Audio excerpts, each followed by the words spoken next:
more than the Cardinals did. Because my Brewers hate was also just because like our friend Trevor, who was talking about them, was like insufferable about it. And I mean, Cardinals. I have a ton of random St. Louis ties, and so it's weird because I've always kind of like, and also I grew up on like watching like Ozzie Smith, so it's sort of like you like and Mark McGwire and these things, and so it's sort of like I get it with this team, but yeah, this team we've avoided for a while. It's kind of like that person, just like that girl that or guy, whatever that like we went on a date with and it didn't go well, and so we're just kind of like I don't really want to make eye contact with you, but I'm eventually going to have to define what this relationship is, and the way that we're defining this relationship is bringing you in, Brendan Schaefer from MLB.com. So before we got on, CJ was like, "Oh, we're gonna be put to school by Brendan." We had Alex. Alex from Kansas City. Alex Gold. Do you know him? At all? Like you guys remind me of each other. You guys are only a state away from each other. Alex Gold. Okay. He came on, did the Royals one, and we're both just like we were both being less nerds because we get excited when professionals like you guys come and join our pod. Oh gosh. It's like when we had Kevin last week. We had Kevin Roth came on and talked about the weather. I'm like, damn, shut us all up, and it was great. So he's gonna look at us as just a bunch of casual idiots or nerds. But Brendan, let's not oversell it.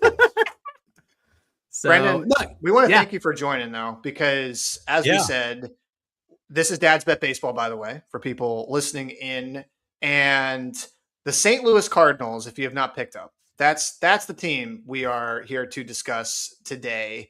A team that Berg and I don't know, Brendan, if you got a chance, we did all our team previews, and I looked at like usually the duration of the team preview could tell you how excited we were to either like bet this team, think about this team, or just completely crap on this team. And I think the Cardinals clocked in at like 24 minutes or something. I was like, okay. It was really short. That means we didn't really care about this team. They were right in line with like the Athletics, the Nationals, the Rockies. And yet we're here now, and this team is 8 games above 500. They're 42-34. They have a positive run differential. According to Fangraphs, they are more likely to make the playoffs now at 51.2%. Then on opening day, by the way, 9.1% was their playoff odds, which is absolutely wild. They also did this last year in that they started off the season pretty well. We actually did a pod like in mid-May last year where we were talking about, like these Cardinals seem to be fun. They're kind of a year ahead of schedule. Maybe Arenado wasn't an idiot for declining his no trade clause. I still think he probably was, but now we kind of are back in the same boat, but they haven't. The boat has not sunk. It is not leaky. What do you feel like is the most surprising about their success so far? Is it the hitting? Is it the starting? Is it the bullpen? What has been to you that's kind of really stuck out? Yeah, and like it's interesting to kind of think about this year and last year, the team being in moderately similar position when it's such a completely different roster, because they did come into this season with a new president of baseball operations, Chaim Bloom, coming in.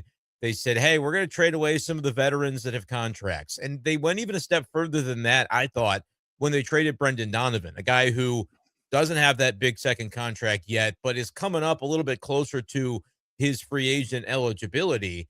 And they thought, right now is maybe the time to do that. And they picked up the switch pitcher, Senja, that's in their farm system in that Donovan trade. They were just trying to restock the farm, guys, but they also had a lot of players left over that hadn't really gotten a full chance to spread their wings yet. In some cases, it's like a Jordan Walker. And like to this point, he is definitely the biggest surprise of the team. Starting to tail off a little bit recently, but still sitting with an 865 OPS. Guys, his OPS started with a 5 last year. So Jordan Walker doing what he's done, I don't know if you could say single-handedly has turned this from a team that thought it was rebuilding into a winner at this point, but he's definitely been a big reason why. But like they recently got Lars Nootbaar back from off-season double heel surgery. I didn't know what a Hagelin's deformity was before Lars Nootbaar, and now I do. But he doesn't have one of those anymore because he had surgery in October. He just recently came back. I'm looking at the Cardinals stats right now. Jordan Walker, Alec Burleson, Iván Herrera, Lars Nootbaar, JJ Wetherholt, all with an OPS at or greater than 800. And so I feel like the best version of what your hope could have been, like if you were the the rose-colored glasses optimist for this offense, you could say, yeah, why couldn't that guy hit? Why couldn't that guy start to hit? And then you kind of look up and down, and suddenly they have a pretty productive lineup. They had a pretty lame bottom of their lineup, but then they call up a Blaze Jordan who is OPSing 741. Nathan Church comes back from the injured list. He's playing center field. So, like, not even at the top of their order have they come in and said, hey, look, these are the deficiencies of our lineup. We have some internal candidates to try out, some guys coming off the list. Let's just see what that looks like. And suddenly 1 through 9 looks pretty good. But the biggest surprise, I think, has been the positive development of the rotation. Where you think about starting pitching-wise, got rid of Sonny Gray. Miles Michaelis and Eric Fetty were around last year, not anymore. And I think it's been a little bit of addition by subtraction in that regard, because they've opened it up and said, we have no choice but to let Andre Palante try again. And he started last night and was really good for him. It was great. They're trying Kyle Leahy in the rotation. It's kind of hit and miss. He's going to start on Tuesday. We'll see what he's made of as he continues that transition. Like, they're trying to be patient with some of these guys, knowing that the plan was to sort of rebuild and let the current players show what they have before then down the road deciding, okay, do we add in free agency? What do we do in future seasons? But this was kind of a reset year, and it's one that is, at least so far, showing how far ahead of schedule the Cardinals really might be in this notion of a rebuilding process.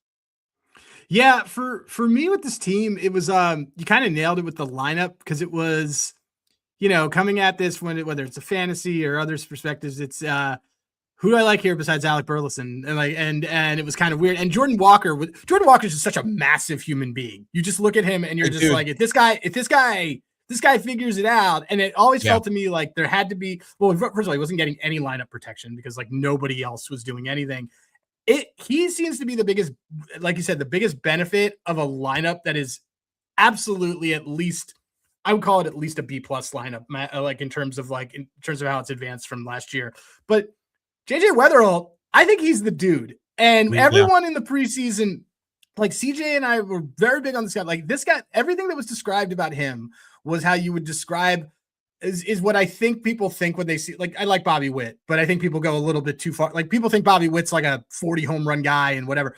All these things that they talk about when they describe Bobby Witt are absolutely the exact same attributes from a get guys on base and doesn't strike out with JJ Wetherholt. JJ Wetherholt and Kevin McGonigal are like easily my two favorites. See, that's literally where I was about to say that had all of the hype that came out of spring training, for good reason, was around McGonigal, and McGonigal started off great.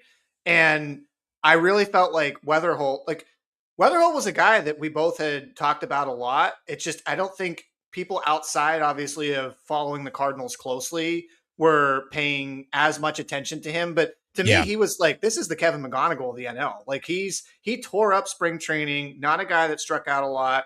It clearly shows a lot of plate discipline, which as a rookie, to me, that's like one of the biggest signs you're going to be successful, is that you don't strike. We talked about this in the White Sox. One of the reasons why we liked them as a younger core last year was like, there's a lot of young guys, they're making contact and they don't strike out. Like, you can figure out things in terms of switching your angle, in terms of and building power, understanding how to attack different pitchers. And Wetherholt was a guy there. I think what's interesting to me about the Cardinals lineup is that you've got these 4 guys that are 27 or younger. Like, that's a good core with Herrera, Walker, Burleson, Wetherholt. And for a team that was going to me at least, seemed 2 years away from probably being like a contending team.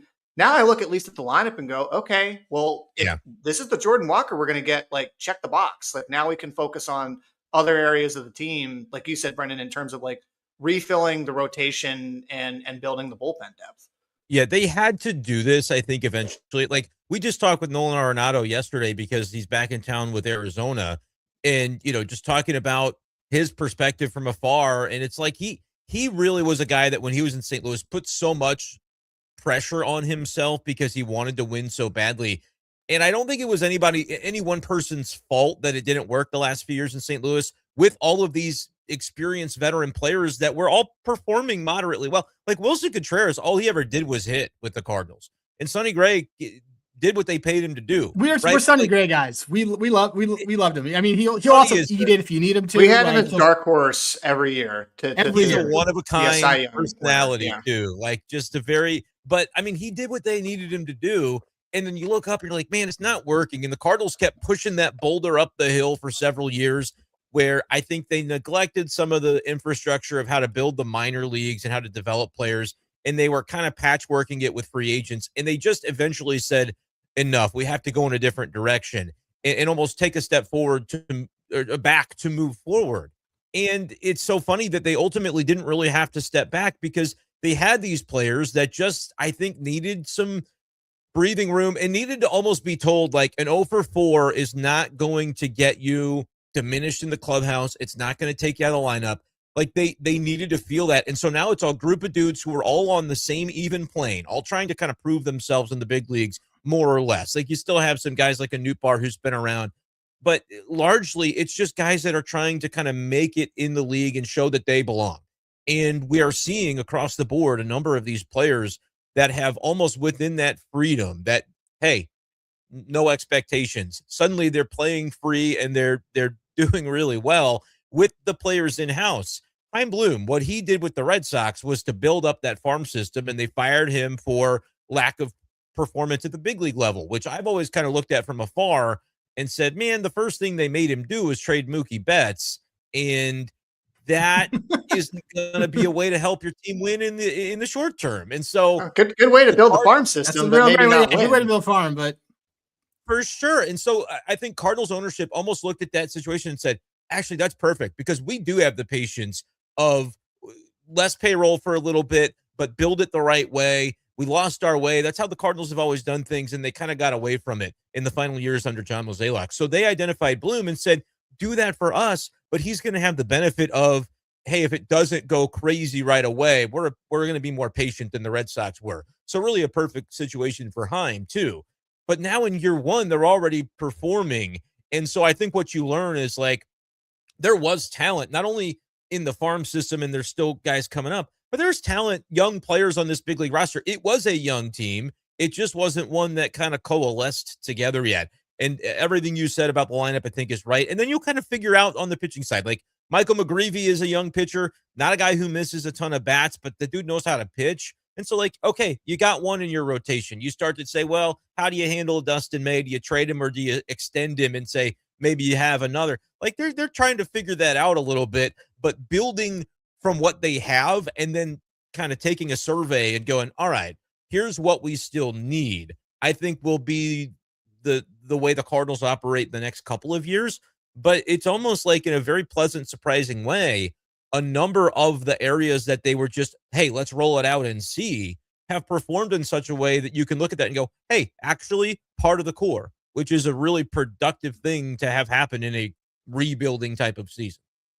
So the one thing that kind of keep dancing around, we all agree on the lineup. The pitching, there's some expected stuff that's not great. I think that you guys, would you say it'd be really great? Well, maybe this is it. It'd be great if there was somebody who could miss bats. Is that Liberatore? Like, because that's the thing is, I remember the tail end of when you could tell that the Cardinals were still kind of going for it before they realized, this stuff isn't working, was kind of went with, in my opinion, I've always really liked Liberatore, and then his misuse, I would say, over the last 3 years. Like last year, they finally were like, cool, we're gonna we're not gonna piggyback you, we're gonna give you this chance, it's gonna be okay.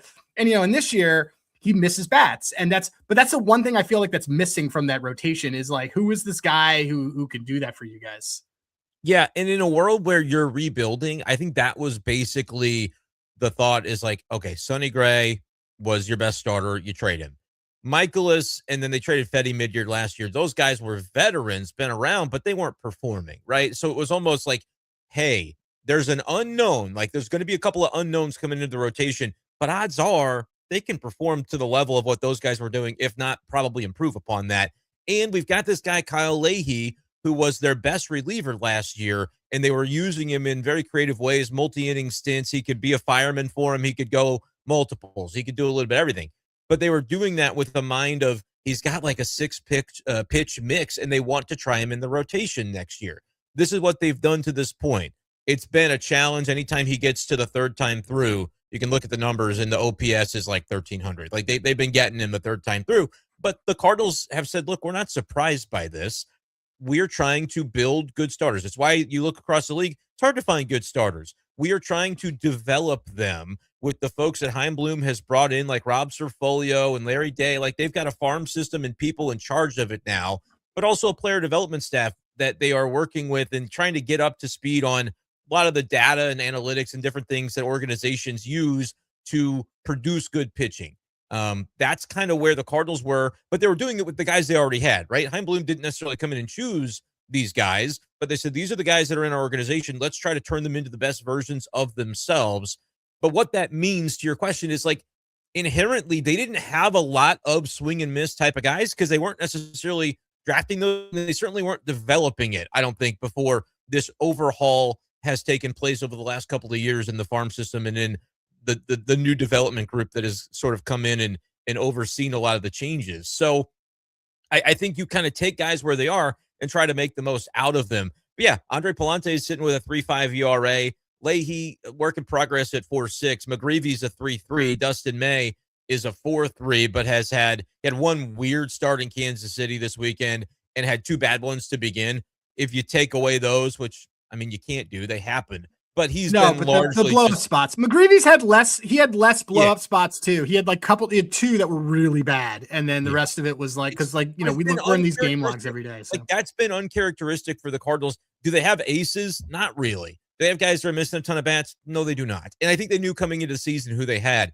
But like what they've been able to get from the personnel that they have and turning these guys over 1 through 5 largely has been really impressive. Like this will be a big start tomorrow for Liberatore, your guy, because he got blown up against the Royals as well and had to be taken out of the game in the second inning. Like that hasn't really been happening to this Cardinals team. And so they've been just getting by with like, be tenable, give the team a chance with a 5-inning start. Eat innings. Like that is one thing that the starting group has been very good at consistently. To your point, like, has it been, we're looking for under 2 earned runs every single start? No, but it hasn't been to the point of where, I can just remember obviously watching like with the Mets last year where you couldn't get starters to get past like the 3rd or 4th inning. And the pressure that puts on your bullpen and on your arms later in the season, I think to me, like that's one of the things that makes me somewhat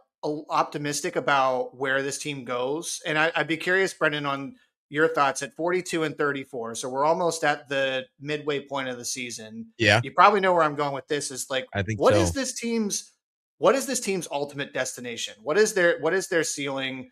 What is their floor? Obviously we had a much lower floor on them prior to the season. I think they're going to finish above that. But if they, even let's assume by the deadline, not a team I could really see making a ton of moves, maybe some moves around the edges. But maybe you think otherwise. Maybe they are aggressive and trying to, secure one of those wild card spots. I think otherwise in like not a great way if you're hoping for the Cardinals to make a run, because unless they're at a certain threshold of like looking like a playoff team, which to your point, you guys started off by saying we kind of waited to talk Cardinals because we were waiting for the other shoe to drop. And I think we've reached a point where like that's not going to happen. They're not going to completely fall off the table. If they do struggle, it's going to be the starting pitching that you talk about, some of the expected stuff maybe starts to mirror what we're seeing in that data more so than the good results that they've had. I will say that they have prioritized defense, and you've got Mason Wynn as a Gold Glover. Wetherholt should win one this year, in my opinion. They had Victor Scott playing center field. Now you've got Nathan Church playing center field, doing a nice job out there. Like Jordan Walker has turned himself into a quality right fielder. They have done a really nice job of putting Burleson at first base has done it. They put him in the outfield the last few years because they had to. Like they pushed Wilson, and they would have to lift him too later in the games. And now they don't have to do that. Yeah, so now he can move all over. It actually gives you another at bat in the lineup. Yeah. Protects him now because he had to leave for defensive replacement issues, and now they're like, fine, we'll have you against lefties, we'll have you do whatever. And that wasn't his fault because he wasn't an outfielder. He made himself into one to play at the big league level. He volunteered. they said, look, we gotta move Wilson off of catcher, but his bat's got to stay in the lineup, so he's going to be our first baseman after Goldie goes. Like, the fact that they just shoot away all the veterans almost gave them that blank slate to say, where do we actually want to put guys to where we're maximizing who they are as players? And so that's been a really interesting aspect of this. But like, if it goes bad, it's the rotation, as I mentioned, but they're benefiting from that defense behind them. That's all done by design. Cardinals have a very good coaching staff that I think is underrated across the league. Bullpen, like you had Riley O'Brien, JoJo Romero. Those guys were cruising to begin the season. We're seeing some bumps in the road with them. And if the bullpen if the wheels come off, then the wheels come off. And that's where you maybe end up kind of going, I don't see it. But if they even teeter toward that, guys, what I genuinely wonder, they've got rental type of players that they definitely thought they'd be moving at the deadline. So rather than are the Cardinals going to be buying because they're in a playoff spot, they could be in a playoff spot and still say, hey, we're going to hear you on Dustin May. If somebody sends us an offer because he's got a mutual option for next year, and the way he has been pitching, save for Sunday, he's not picking up his part of a mutual option. He's looking to probably cash in, I would think. Now, could you decide to say, hey, there's potential work stoppage coming up, like we don't know what the future brings? Would you like to sign a contract in July and stay with the Cardinals? Like maybe they'll offer him something like that because they see, hey, we're a little closer than we thought, and you can be a piece for our rotation. If not, and if they slip even a little bit, guys, let's say they're 4 games over 500 and you're getting into late July. May is a rental. JoJo Romero, key lefty in their pen, is a rental. Lars Nootbaar's got 1 year remaining after this one before free agency. Riley O'Brien's got team control, their closer, but he's also 31 years old, like a late bloomer. Does that type of guy fetch a king's ransom on the market if he's performing? No, the Yankees would love that. Just to be Could very, they very sell clear. a little bit and say, hey, we don't love to do it, but we're only selling the kind of short-term expiring or close to expiring assets. But also then we can turn around and maybe flip from our catcher surplus to add a bullpen arm to try to like keep it together. They've got Hunter Dobbins that's in AAA right now. I'm a Hunter Dobbins guy. Yeah. He's not Dustin May, guys, but if you said, hey, like I could paint you a picture as long as you can justify it to the clubhouse, which is the part that's kind of unquantifiable. You remember a couple of years ago, the Brewers traded Josh Hader because they said, well, we have Devin Williams. We can still, they're in first place when they did this. And the clubhouse was like, what the hell just happened? Reminds me, honestly, Brendan, of the 2024 Tigers. Like, I could very well see a scenario where they're like 4 games over, 2 games over. They slid a little bit. Everybody's like, oh, look, Cardinals, they were a fun story. They're going to be sellers at the deadline, when secretly they'll actually make like a few sneaky moves to add maybe additional pieces to the bullpen. Maybe they get rid of May, but the core is still there. But then find a way like that, and they're in very much a winnable position to get into a wild card spot. I mean, will they take the division? I don't know if they're catching the Brewers, but I definitely can see it where when you have a team built around a young core like that and is starting to actually get a taste of being good, and they also, to your point, have guys in positions that make sense. Like they don't have to figure out where to move a bunch of their core roster. They very well could be seen as sellers at the deadline, and yet are 10 games over 500 by mid-September, and we all go, what the hell? We thought they were sellers, and yet here they are. They're basically, 2024 Tigers again. And it all depends to me upon it depends how the clubhouse takes that. Obviously, I do think that's a real factor of it, but it's like if you're able to get value for these pieces that you thought you'd be trading anyway. Like if the league decides we value Dustin May, and so I think when the Cardinals signed him, they were hoping, hey, we may not be competing, but if Dustin May is a good starter, we can move him at the deadline. I always point back to the Royals signing Aroldis Chapman the year that they did. And I was like, they're never going to make the playoffs. What are they doing? And then I instantly go, oh, they're hoping that they just bought a prospect. And they traded him for Cole Reagans.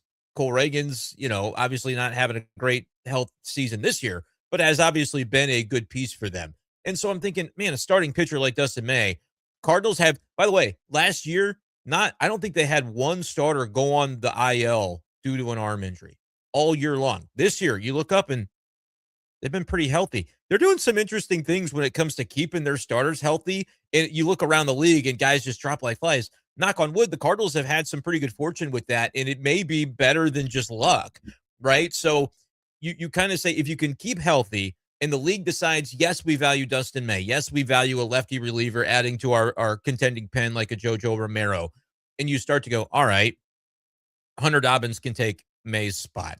Might have to figure out the Romero thing.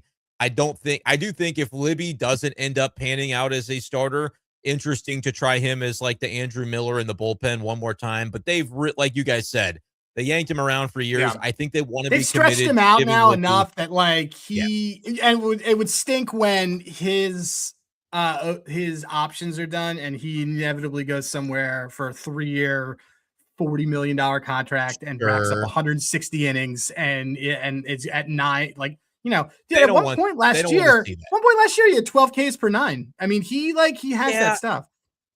He has the stuff. It's just been the consistency with Libby where we just have not, we've seen glimpses. We see a lot of glimpses, but then it's like he can have those innings like he did against Kansas City where they have to rescue him. Like he can't get out of the inning. And I don't know, I can't put my finger on why that happens to him from time to time, but certainly I do think they have wanted to stay committed to him in the rotation. And so not a great, I honestly don't know what they do. If they trade Romero, maybe it is they flip a catching prospect for another lefty arm that has 2 years of control so that they can, you know, justify and say, yeah, we're moving some of the guys, but we're trying to still give your clubhouse what it needs to succeed. Because when you have a bullpen that doesn't have a lefty in it, you're facing the Sotos and the Harpers and the Scorpions. Like you got to have that lefty that can take those matchups late in games. So maybe, but Nootbaar, like if they want to, he's playing well, healthy, a clubhouse kind of leader by de facto choice of who's left that's been around the block a little bit. But you know, is he going to sign a long-term contract with the Cardinals, or is he going to use that name recognition that he got from the WBC playing with Shohei on Team Japan and go, we always forget that he's a Team Japan guy. Yeah. He's just like Austin Wells is on the Dominican Republic. Yeah, it's Austin Wells on the Dominican Republic. Yeah. So, and like, I love Lars Nootbaar. I think he's a great like clubhouse guy. I think he's a Cardinals fans that don't look past batting average. Like we have a fan base that maybe skews a little bit older, a little bit of that older generation. And they'll look at Nootbaar sometimes and go, he's hitting 230. What gives? And I said, look at on base percentage. Look at, you know, some of these other stats that he's always just been really a productive player. Last year, not as much, but he had Hagelin's deformity in both heels. And so they shaved his heels so that he didn't rupture his Achilles. Like that was basically the surgery that he had on both feet. And now suddenly, you know, he's kind of back to feeling like himself again, where prior to 2025, he never struck out 100 times. Not once. Always lower than 100 strikeouts, on base percentage, StatCast darling, where it felt like, ooh, if the power really comes in, then we've got something. And that's never really quite made that leap. But man, a productive player, good defender in the corners. They'll stick him in center from time to time, better in the corners. But like, if there's a team that goes, ooh, another year of team control, plus we need an outfielder for the stretch run, and the Cardinals get a fair offer, like that's how I view all their trade potential. They could listen on a lot of guys, and if they get a great offer, then do some of those trades. If they do, here's for your fantasy audience. You guys probably already know about it, but Joshua Baez is leading AAA in home runs with 25, unless he just hit another one. It might have happened as we're talking. That's been the power surge for him of late. And they don't really have anywhere to put him right now, but he's just knocking the cover off the ball. And could they justify, like, we got a king's ransom for Newt, and so we're bringing up Baez to be your everyday left fielder? Do people love it? Is it kind of a sell move? No, but to your point, could that be very 2024 Tigers if that's the way the offers flow into the Cardinals? That's why I think they are as interesting of a team approaching the deadline as there is in baseball this year, because they thought one thing coming into the year. We're seeing something different, and they have now some leverage to be able to be a little patient and selective with the offers that they take on guys. So let's get you out of here on this, Brendan, because we know we are short on time. We talked a lot about the young core. Cardinals down 1 in the 9th. Playoff berth on the line. Oh boy. Who are you trusting the most to swing the bat? And why is it Nolan Gorman? Yeah, well, Nolan Gorman, you know what, man? He may make his return. We'll see. He's I know. He's another one of those guys. Sorry, he's another one of those StatCast guys that, like, he's great. Like if he figures it all out, he's great. But anyway, but we want to know what you thought on this. They fixed Jordan Walker, so they're trying to. They're actually right now. Gorman's not even playing in AAA games. He's, I believe, in Jupiter, Florida. Like they're going to remake his swing and give it one more go to see if he can't be a helpful, productive player again. Honestly, the guy I'd have at the plate, it might be Iván Herrera. Then after he gets hit by a pitch, now you got a runner on base. I mean, he's gotten hit. This is a little big league. This is so great. Dude, his on base is 406. And I think half of that comes from hit by pitches this season. So it's kind of crazy. That's the thing. Like if you need a rally. I mean, that's what makes the top 4 in the Cardinals lineup so good for what this team is like, are they extending the game with one swing of the bat on a home run at the end? I don't know. They've got some guys who can hit it out of the yard. Home run wise, like if he's facing a righty, I don't know if you're going to find much better than Alec Burleson because he's going to make contact. He's got 13 on the season. Like Walker, there's still some holes in the swing to where if like that's maybe not the guy I would one up if it's the scenario that you named. But like I'm pretty comfortable, and I think the Cardinals are too. If you got Burleson up there, if you got Wetherholt up there, if you got Iván Herrera up there, like you've got a chance, and you might get one out of the yard. You might get a double that the next guy is also somebody who won't strike out 100 times in a season, OPSing over 800 and finds a way. So that's a little bit of a cop-out answer. I don't ever mind seeing Iván Herrera at the plate. It just seems like good things happen when that guy's up there. Do not make an out. Just don't make an out. Don't get out. Home runs are actually the biggest rally killers. Just don't make an out. Home runs are rally killers. If you're down one, I think you take the homer. But you're right. The Cardinals find a way to keep the line moving. And that's even so interesting about the bottom of their lineup when, like you guys referenced Gorman. He was batting like 8th, but it was still a problem because he was striking out so much that you're like, we need to be able to flip it to those guys at the top of the lineup to keep this thing moving. And so they brought up Blaze Jordan and said, I don't know if he can play third, but we're going to try to teach him. And he's done a nice job defensively. And this is another dude who in the minors did not strike out. So the Cardinals are one of those teams that in an era where it seems like we had the power and the 3 true outcomes. And if you strike out, so be it, but you got to hit those homers. The league's kind of in some teams, like you look at the Rays, you look at the way some of these teams are playing, little bit of an edge to going back the other direction, and the Cardinals are definitely finding that sweet spot right now. So yeah, you've got, I would say between Burleson, Wetherholt, and Herrera, you've got 3 guys that you don't mind seeing up at the plate, and then Jordan Walker, obviously, it can be as powerful as anybody in the league. So they got a good thing going, and it's just a matter of can they keep consistent on the pitching side and continue to take advantage. We're gonna have you back in like late August and September when there's an inevitable like 4-game series of them for like that they could suddenly we're looking at things that say the Cardinals could be the 2 seed in the NL after some run. Man. But this is good. The bummer is, and this would be great. I would be rooting for this to happen. I'd love to be covering postseason baseball this year. But if the Cardinals are playing deep into October, you guys know how many Mizzou football games I'm going to miss? Dude, I'm very big on Mizzou this year. I just put an over on their win total the other day. I'm very big on Mizzou this year. Over 6.5? See, I can talk more of the betting stuff actually when it comes to football. Since okay, we'll discuss. Dude. But I'm very big on I like their schedule. I like the whole deal for them. Yeah. So we'll talk about. But Brendan, where can everybody find you? I am B Schaefer 12 is my @ pretty much on all the socials. I've actually been posting like crazy to Facebook because they are giving me, I mean, the views are piling up, boys. When the tarps off stuff happened and I was in the clubhouse, like taking videos and pictures and stuff. And I posted all that to my, my professional Facebook page, facebook.com/bschaefer12. It was like going nuts. So I said, I'm going to keep posting there, but Twitter, I mean, TikTok, Instagram, and youtube.com/@bschaefer12 for my daily St. Louis Cardinals podcast. Sometimes I'm doing it while I drive home from the stadium, but I just set up a little like a shirt microphone. So when I'm just like talking to myself in the car, at least there's no more background noise. No, it looks good. I follow it. You got some good stuff yesterday. I thought the Lars stuff was good, and the Arnauta stuff was good too. So no, this is great. And you do this also with 2 kids, like all of us with 2. Because I remember you texting me saying, "Hey, sorry they've been under a rock. We just had our second." And I'm like, "Oh yeah, dude, that totally makes sense to me." I'll change my podcast name from B Schaefer Daily. It's going to be Dad Covers Baseball, and we just try to get through the summer.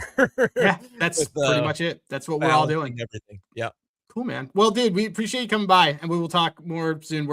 We've warmed up on this Cards team, and you were the guy that we wanted to have on to talk about it. Hey guys, glad to be here. Thanks for having me. Yeah, man. Thanks for doing it. All right, dude. How cool is it? Like now I want to see now I'm like, well, now I'm look, funeral for the over 7.5 losses because they have stoppers enough that it's not going to happen. Yeah. I mean, their starters, we took that as a hedge against their starting rotation. I don't think it was so much a bet against the lineup, but no, it wasn't. But I don't know who we didn't think JJ was going to jump like the problem this. Is, and as we have said with our Atlanta Braves takes a couple of times, I think the lineup is like good enough to hit them out of a few games. So like even if their pitching falls apart, they're going to be able to score enough runs where it's going to stop at some point where they'd be able to prevent a skid. So yeah, I mean, funeral for that, but baseball, this is such an old timers take.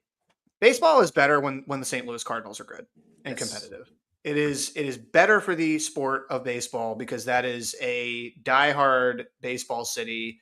And, I grew up hating the Cardinals, but it's better to have them relevant than to have them completely irrelevant. I think what he brought up about the point about Bloom coming over was like so good. Cause like, I think people almost looked at him as why are the Cardinals doing this? He had this failed rebuild in Boston, but yet he produced Roman Anthony and all of these other prospects. And all these other, he drafted all those dudes. Breslin didn't draft them. So, now who looks like the dumbasses is part of that. Certainly not the Cardinals. A little bit backwards on how we do things, but do you want to show off any handicap stuff before we get out of here? The only thing I would just say for we have this lineup week, confirmation stuff. Yeah, I'd love to. Well, I actually quickly want to just show everybody, if you haven't had a chance, handigraphs.com, by the way, you get a 7-day free trial when you sign up. So make sure you can scan that QR code if you want to do that, or you obviously can just go to the website itself, handigraphs.com. The one thing that I will point out that we have launched, I think a lot of people really appreciate is, so I like to call this filter library the Bird Brain. That's really what this is. It is the Bird Brain live on the site. So as really Mr. Rosenberg has adjusted some of these different filters, these are getting updated here. But one thing that we also added was you'll see there's a little icon here for a price alert. So out of all of these, it's great. You can see basically, look, the data, or at least our filters say this is somebody you should at least start looking into. And then if it gets the price alert, we're also saying, look, it's actually a pretty good price based on this prop. So like for over earned runs, I am seeing that on Mitch Keller right now. And I am just, same for Edward Cabrera. So you go and you look at like his last 10. Well, he's been over. Wow, Edward Cabrera's been bad. He also got hurt. He got lifted from a start. I can't take him now until I know that he's going to go in 5 innings into a game. Yeah, he's only. I mean, yeah, he had also everything's off with that team because they had 2 games canceled. Yes, they had to postpone as well. But I just took the over Mitch Keller though. That's what the price. Oh, Mitch Keller. Price alert on him too. So that's a good one. So hey, it's not. This is not like this is absolutely good enough to go bet. You need to ignore everything else. They're not picks. They are just ways to help you discover guys to dive into a little bit quicker. But it's really sick. You can go into the batter side as well. You'll have those different alerts on there that you can be able to see. And then the last note is when games are starting, we did launch a way for you to be able to filter out. If you just want to keep looking at everything that is pregame, we have that available now too. You have a quick button. You can kind of select and do that. So handigraphs.com, check it out. You will become a smarter baseball bettor, and you will know a lot of the stuff that Adam and I talk about on this show by doing so. Handigraphs, go to it. What other call outs did I want to use this time for? If you have bookie accounts that I can get on, please let me know. We're just trying to always do that. I don't know. I'll be in Vegas in 3 weeks. I don't know. I think we're probably gonna have Javon next week because we have a draft soon, and so we need to have him on. And then coming up probably right around the All-Star break, we're going to do our exactas draft. You guys let us know. Yeah. Actually, so first of all, comment in the Spotify one. You can comment in the Apple one. It's really my parents and CJ's friends who comment on the Apple one. But comment and to say what you like, give it 5 stars. We'd love those comments are really helpful for us. But we're going to do an exactas draft which will be a lot of fun. And tell us who you want us to have on it. We know you want Colby, so Colby will definitely be on it. But let us know. We'd love to get a good group here and get someone to moderate it. So we'll that'll be coming up. But yeah, other than that, I don't know, man. Having a dad week, my shoulder hurts. I have a pinched nerve from working out. Oof. Numb hit. Oof. It's all that stuff. And then you gotta pick up the kids, and then your kids don't understand that you have a pulled muscle. They have no idea. They have no idea. Actually, I told you because I recorded like the next day, but like the day after I had my like vasectomy, my son just goes, "Oh!" and just punches me right in the nuts, and I'm just like, "Thanks, dude. Thanks." So that's how it is. So all right, CJ, I'm giving you some time to stall, but what's the final word? Tell me why Mookie Betts was a good trade. Can't.